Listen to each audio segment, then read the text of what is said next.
Savvycal scheduling software tutorial. Hello, hope you're doing good. I'm your host Jason. In this tutorial, I'll be showing you how to create a booking page using Savvycal. You can get started for completely free.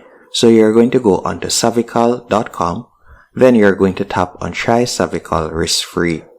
Once you have done that, you'll be redirected to a new page. On this new page, you'll be able to sign up with your Google account or your email address. Once you're signed up, you'll be able to add in your first, last name.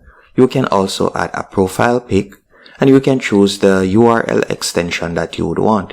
And you can choose when your work week starts, and then from there you can tap on I accept terms and privacy notice, then select next step.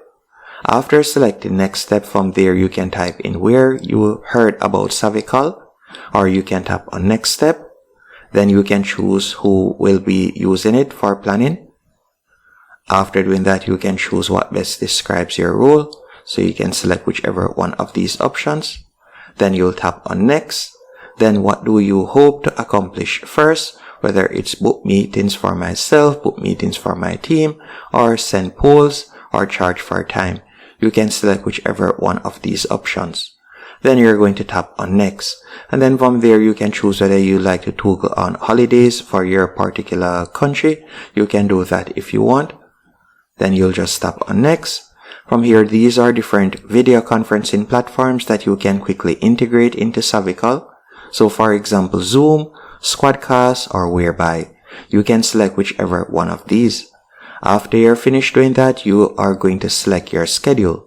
So for instance, let's say I will be working from 8 a.m. to 4 p.m. I can select that right there. And I'll also be showing you how to block out time for a particular day or so on. Then you're going to tap on next step. After selecting next step, you'll be redirected to your dashboard. Once on your dashboard, what I want you to do next, you could go over to the left-hand menu option and you could select availability. After selecting availability, you can tap on work hours. After selecting work hours, you can see right here, this is your calendar at the moment.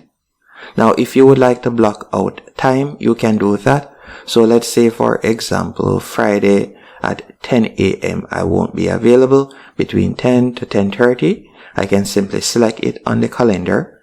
Then we'll select block, and you're going to tap on save. So that's how you'll be able to block out a time. If you would like to remove a particular day, you can tap on weekly hours. Then you could remove a particular day, and then you'll tap on save. So that's how you'll be able to block out a particular time or block out a particular day. Once you're finished doing that, you'll tap on finish in the top left hand corner. Then I want you to pay attention to the left hand menu option. So you could select scheduling links. After selecting scheduling links, you can tap on new scheduling link. Then you can give the link a title, and you can also add a private name if you want. Then you're going to tap on create new scheduling link. After you have tapped on create new scheduling link, you're going to tap on proceed. Then from there you can select the link type from the left hand menu option. Whether it will be a recurring meeting or a single use, you can select that. Then you can also select the mode. Once you have done that, you're going to tap on save. After it has been saved, you can scroll down and you can set the duration. So let's say 45 minutes, and we're going to tap on save. After you're finished doing that, this is where you can also add attendees. So you'll be able to fill in the attendees' full name, email address. You can add them right here. So you can do that if you want. You'll be able to add attendees manually. You can also scroll down and you can see availability. And at the moment, the availability will be set at the work hours that we have created. So if you would like to edit that, you can do that. You could change the availability to custom availability. You can also tap on location, and from here you could add the location that it will be held. So you can do that if you want. Once you're finished doing that, you're going to tap on save, and you're just going to scroll down. And you can also edit the booking page options. So for instance, you could tap on form fields. Then from there, if you like to gather their phone number, you could toggle that on. If you like to add a question, you can tap on add question, and you could add a question. Once you're finished, you're going to tap on save. And if it is a case that you like to collect payment also, you could select payments. Then from there, you could tap on go to billing, and you can enable or better yet connect Stripe. Keep in mind that to connect Stripe or to use the full features of Savvycal, you'll need to go onto their paid plan. So after doing that, you're going to tap on branding. From here, you'll be able to change your primary color. You can also change the theme settings. And if you like to add a banner image, you can do that. Then you'll tap on save. Once you're finished making your changes, you're going to tap on save at the bottom left hand corner. Then we could go over to the top right hand corner and select preview. After selecting preview, we can tap on continue to booking page. From here, you will be able to do a booking. So let's say for example's sake, we would like to book our services for 9:15 on Thursday.